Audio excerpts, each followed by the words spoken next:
We are back with L.A. Marzulli, his brand new book, Rungs of Disclosure, Following the Trail of Extraterrestrials and the End Times. L.A., we were talking about the supernatural aspect of the UFO ET phenomenon and the deception. It's Daniel chapter 10, verse 13, I think, where Daniel is communicating with the Archangel Michael, and he talks about, I think, battling the angel of Persia for 21 days, which is why he was delayed in coming to see Daniel or something like that, right? Yeah, it's one of the few places throughout the guidebook of the supernatural. And by the way, that's what I call the Bible. Bible just means book. What it really is a guidebook of the supernatural. It's one of the rare instances where we see the supernatural world interfacing with those of us on this planet in a way that's just incredible. And so this entity, and I use the word, Elohim, and people are, trying to say the Elohim, and it's completely mistranslated in my opinion.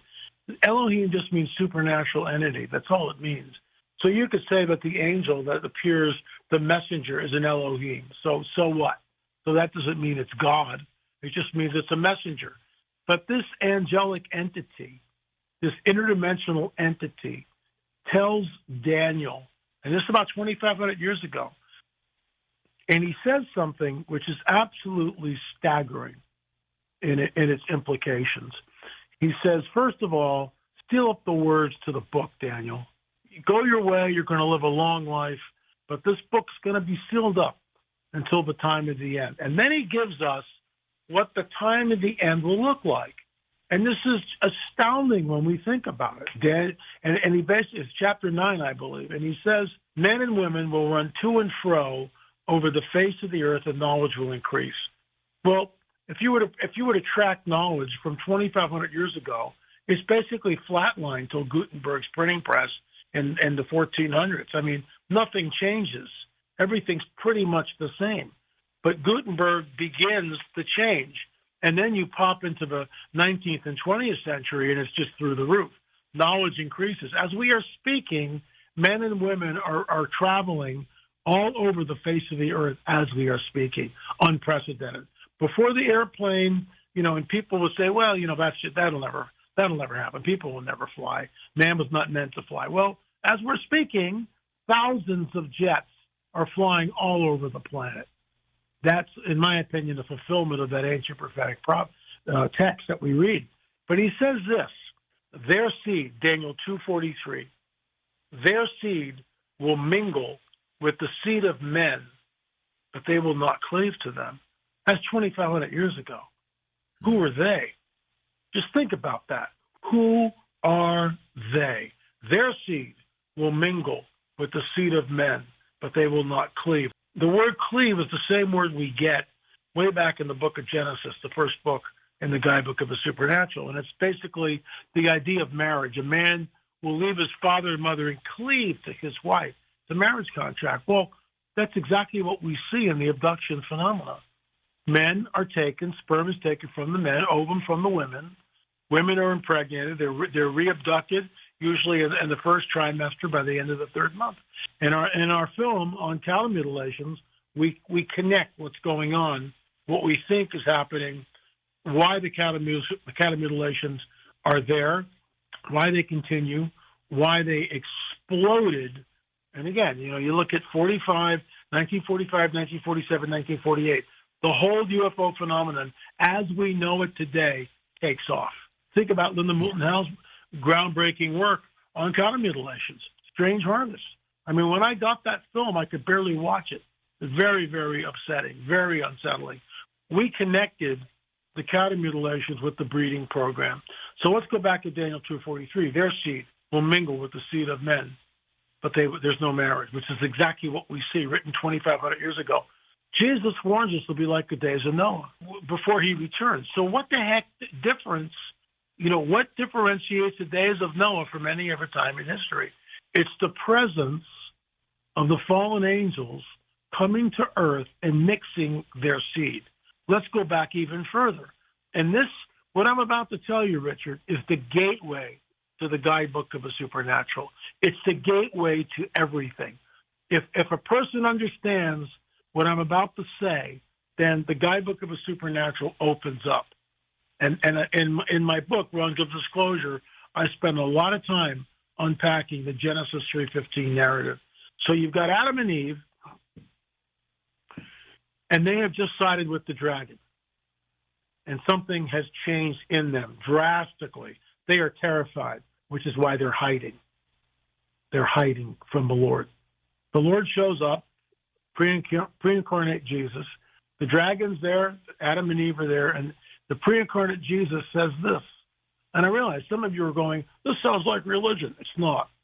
It's nothing religious about it. It's the most poignant verse in the entire guidebook of a supernatural, in my opinion. And Jesus points to the dragon and says this: your seed, your offspring, will be at war with the seed, offspring of the woman. The one coming from the woman will crush your head, you will bruise his heel. Richard, that's the entire biblical prophetic narrative. That's it right there. If we don't understand that, we don't understand anything else. Because 3 chapters later, you get these entities coming down, read the book of Enoch, which is incredible, and they mingle their seed, which is why the flood happens. So Jesus warns us, skip forward now, be like the days of Noah. And he just assumes, rightfully so, that everyone knows exactly what he's talking about. However, 2,000 years later, that whole scenario has become obfuscated to the point where most churches don't even understand that it's the culmination of the seed war. 3 chapters earlier, your seed will be at war. Your offspring will be at war. It's a seed war. And then when we jump thousands of years later to Daniel, their seed will mingle with the seed of men. There it is right there, screaming at us.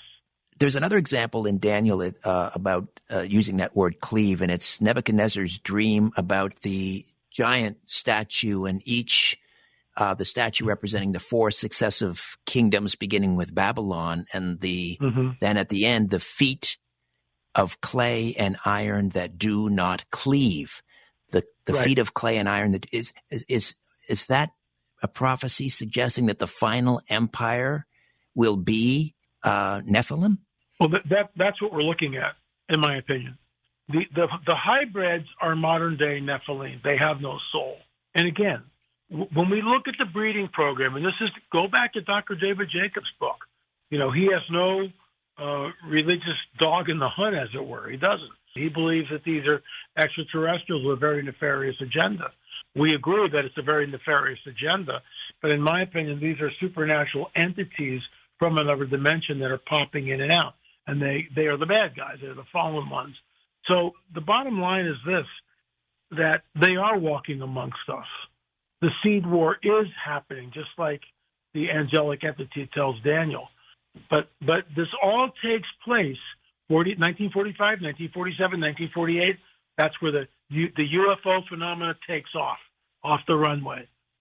The first set of hybrids that we hear about, according to experiences and people who were taken, like Karen Wilkinson and others, they're sickly looking, they're spindly, large black eyes, look more alien than they do human.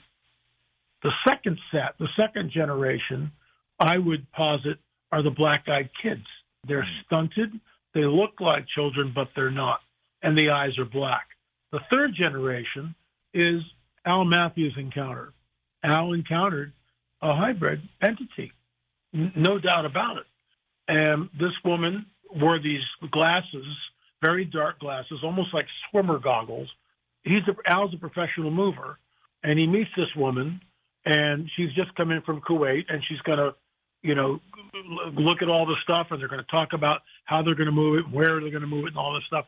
So they're riding up on a freight elevator, Al and this woman together, alone. She leans over and she says, "Hi, Al, they're listening." And Al goes, "Who's listening?" And she goes, "The Grays. I know that you were taken, and so have I. We were supposed to meet on the ship." And this, needless to say, completely freaks Al out. And at the very end of this exchange, Al gives this woman his phone number. And she bothers him day after day, calling him up, wants to meet with him. Finally, Al succumbs, and he goes over and meets with this woman. And she's drinking wine with a friend. It's a beautiful summer night on their deck with these huge goblets of wine. And a deer fly lands on the rim of the glass, a very large fly. And Al goes, I'll get it. And she goes, no, I'll get it. And she reaches over. She doesn't grab the fly. And the fly clings to her index finger. She's not grabbing it. It just clings to her finger. And she brings it up to her mouth. And she doesn't eat it. And her tongue doesn't come out. She sucks it in from about 6 inches. How is that possible? Wow. Then she takes off the dark glasses. And she comes over. And she sits on Al's lap. So now they're face to face. She basically wants to mate with him. And Al's got a girlfriend. And this is where I call it UFO brain fog. He's not thinking clearly at this point at all. And he's not in Kansas anymore with the whole fly episode. She goes to kiss him. And as she leans forward to kiss him, he pushes her off. And as she goes back, the eyes shape shift. Okay, reptilian eyes. Then she lets out the most evil laugh you've ever heard, according to Al. And he flees the scene, goes over to a mutual friend, Gordy Tong. Gordy calls me up. And we basically talked to Al for about an hour. He's completely freaked out. 2 weeks later, he asks the Lord into his heart, which stops. Al was a lifelong abductee, taken from the time he was a kid, like 5 or 6 years old. So all this is part of his life. And when he accepts the Lord, now all of a sudden, everything stops. The abductions stop. The whole thing stops. And in our film on abductions, we interviewed Al. We interviewed Mill Jurek, and Mill was the one with the implant. Karen Wilkinson was abducted, again, numerous times, and impregnated by them 3 different times.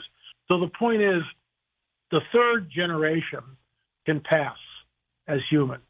This woman that was obviously a hybrid being can pass. But here's something I came up with. The eyes are the windows to the soul. Is that just an expression, or does it have meaning? They never get the eyes right. The dragon can't get the eyes right. That's why the big black eyes from the first generation, the black-eyed kids, and finally this woman with the reptilian eyes. They have no soul, in my opinion. The hybrids, the Nephilim, which what they are, they're modern-day Nephilim because it's the mixing of the seed.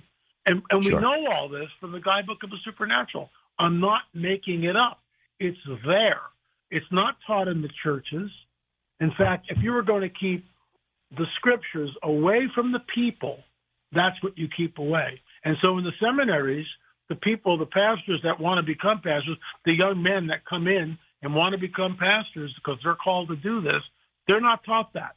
They're taught this other theory called the Sephite theory, which came about in the 3rd and 4th centuries, which completely negates Genesis 3:15, which we talked about. And they say, well, it's really not the fallen angels. It's the godly line of Seth and the hoochie mamas of Cain, but that's not what the scripture says. NASA is hiring priests, preparing for contact. Yeah, when I saw that, I about fell out of my chair. So first of all, why would they do this? And the reason for it is because they realize that on the planet, 8 billion people, the Catholic religion is the largest religion on the planet, 1.2 billion, and growing. And so they're hiring priests to try to get themselves, how do we bring this to the American people? How do we count this? What are we looking at? Is it supernatural? Are these really, extraterrestrials from some other planet someplace?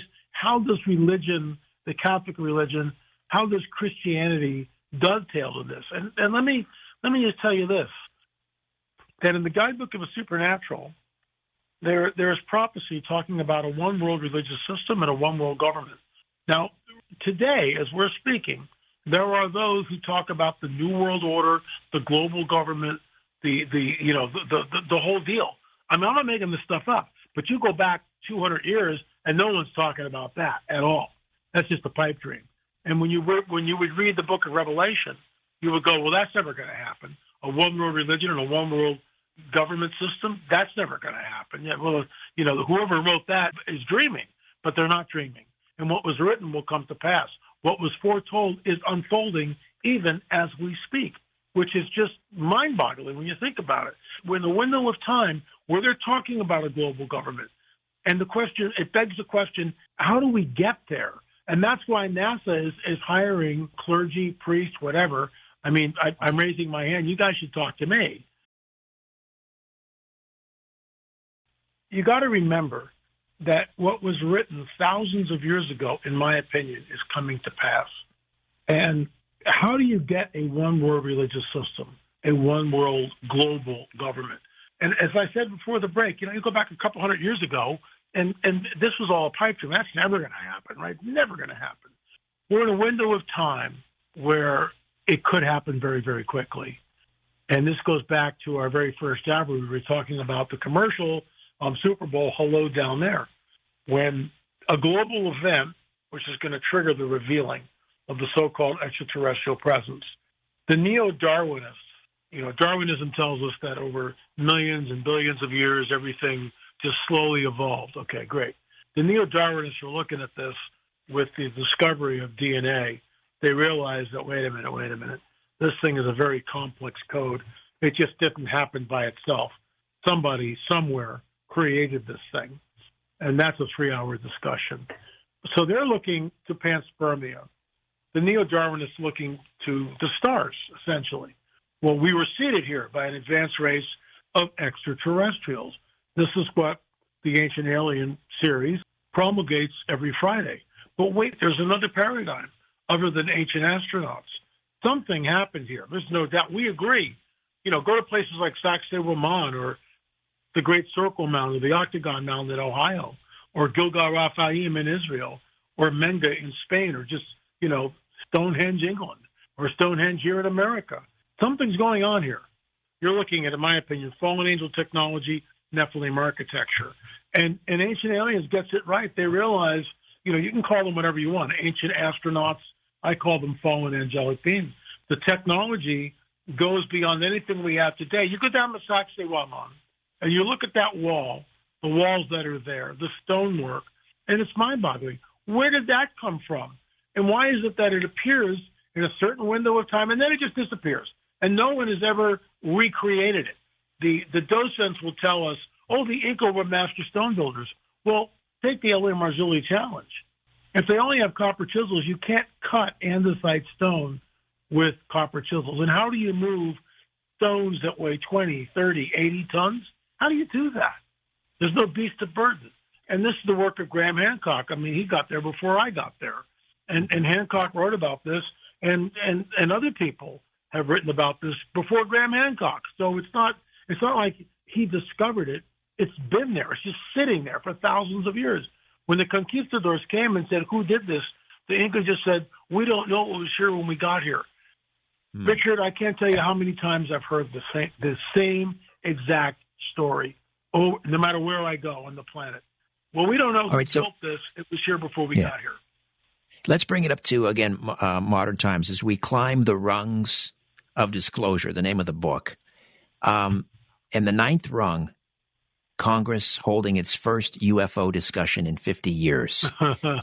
What is how significant is it, Congress finally discussing UFOs? What do you think this indicates about the future of UFO disclosure? There are people like Congressman Burkett and others, Anna Paulina Luna, Nancy Mace, to name a few. They're looking. They're trying to figure out what this is. But it's always the same players who are recycled in and around. In other words, no one contacts me to hear my side of the story ever, which is fine, I suppose. But it's the same military people or ex-military people or people that have ties to the Vatican. So the fact that Congress, for the first time, in 50 years, is talking about this, and the reason why they are is because the whistleblowers have come forward. Commander David Fravor, David Grush, and others have come forward. Luis Elizondo, for crying out loud, Christopher Mellon. They've all come. By the way, I'm reading Eminent by Luis Elizondo, and he refers to the Nephilim. He refers back to the Book of Enoch. So, Lou Elizondo knows some of this stuff. I mean, I've sat down with Nick Pope and interviewed him. So Congress knows something is going on. Here's the deal, Richard. Who's got the power to deliberately obfuscate it from the American people? There's a clip that I got from Fox News where Tim Burkett comes out of this closed meeting and basically said, you know, it's a big nothing burger. We got no information, nothing. I mean, whoever controls the narrative, it's like under lock and key, completely under lock and key. So you can't even find out what really happened at Roswell. I mean, everything it's just locked up. And we're not, the American people, the people of the world have a right to know. I mean, we do. We have a right to know what's going on. But circling back, I think it terrifies the powers that be in this country, and they don't know how to deal with it, which goes back into an earlier discussion we had, NASA hiring priests. You know, why are they doing that? Because they're trying to get their heads around how, you know, when disclosure happens, it's going to change everything. How do we deal with this? Congress, our elected officials, are trying to penetrate, if I can use the word, the iron curtain of the deep state, because that's what it is. And they can't get to it. They can't get any information at all. Let's talk about the concept of UFO interference syndrome. What is UFO interference syndrome? People that are taken and abducted, Karen Wilkinson is a living example of that. People who are around these things, all sorts of medical issues can happen, and they're not good. And that begs the question, if these entities are so smart and so brilliant that they can travel millions of miles from some faraway planet, I'll circle back to what I said in the very beginning. Why not give us the cure to cancer? You know, if they know that exposure to the craft over a prolonged period of time is going to act in a very deleterious way to the abductee, they don't care. And that speaks volumes to me. They're not friendly ETs from, you know, Zeta Reticuli or Epsilon Eridani. They have a very nefarious agenda. And, you know, it gets back into Karen Wilkinson. She's a walking testimony of what it's like to be exposed to this in a prolonged period of time and the effects it has medically on your body. And it's not good. Is it possible the people that are having positive experiences with an alien abduction, the people who claim that they've been healed, they're having an angelic encounter as well, but these are not the fallen angels. These are, you know, God's messengers. Well, it's a very complex mix. And I sat down with Preston Dennett. The other one is the head of Exopolitics Portugal, Francisco Correa. And I sit down with both of these guys, and we disagree. I mean, they believe that they're extraterrestrials. I believe that they're interdimensional with a very nefarious agenda. These entities have the ability to manipulate space, time, matter, and energy in ways that defy us. They just do, completely. If you're going to gain the trust of someone, you know, you don't appear as some nefarious entity. You appear as an angel of light. Think about this. The whole abduction phenomenon, the whole hybrid phenomenon starts right after Israel becomes a nation. Why? Because Israel is the prophetic time clock for the end times. People, you can believe that, call me crazy, but it's right there. You mentioned Dr. David Jacobs, and he was part of that famous Roper poll. You know, how many people have been abducted? And I think when you do the math, it's probably, tens of millions of people. Is Satan trying to raise an army? Is that what that's about? An army for the final battle of good versus evil? Satan's building an army. He's outnumbered 2-1. And this is what we're up against. You know, you can poo-poo it all you want. You can say it's not there. But the Guidebook of the Supernatural is the only book on the planet that calls out these events with great specificity. Surely that has to count for something. I mean, it's all right there. Jesus warns us that men and women will faint from fear from what is coming upon the earth. Why would he say that? Why would Jesus say, it'll be like the days of Noah when I return? Why would he point back to the days of Noah, the Nephilim? And 2,000 years ago, everybody knew what he was talking about. Today, in seminary, most people have no idea what he's talking about because everything's been deliberately obfuscated by whoever.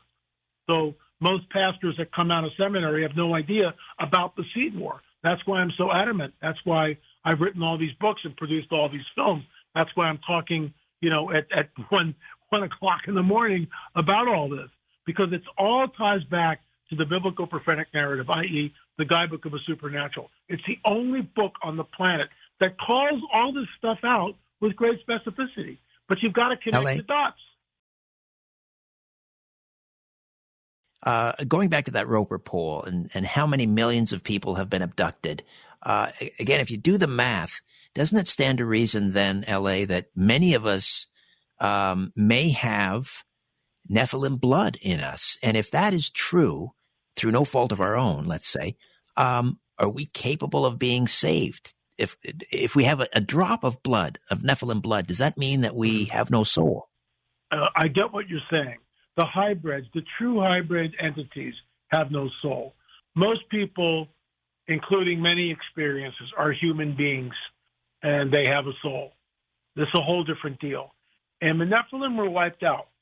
Now, this is where it gets into our work on the Giant of Kandahar and things like that. We don't know how old that Giant of Kandahar was. Was he 3,000 years old? It's possible. Absolutely possible. Goliath was a Nephilim, 10, 12 feet tall.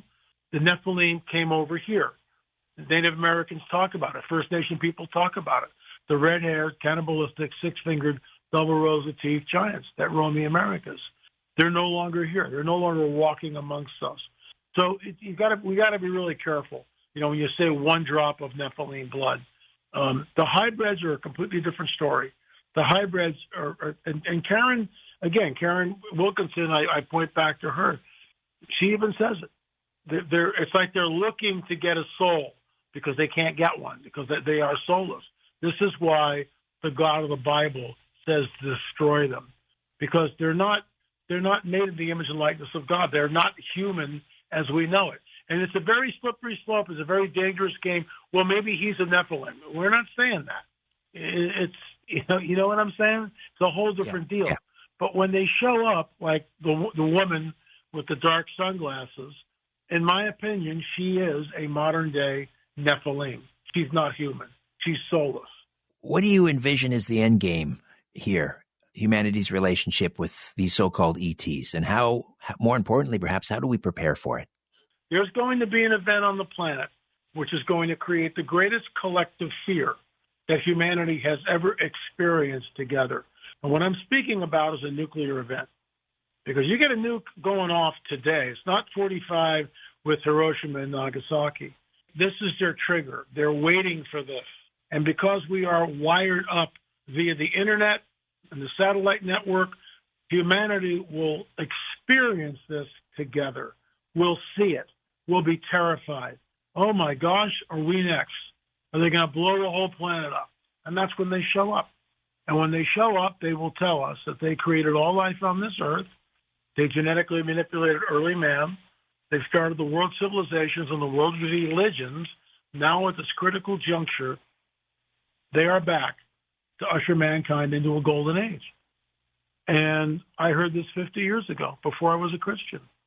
And this is what I believe is the last rung on the ladder of disclosure, when they reveal themselves.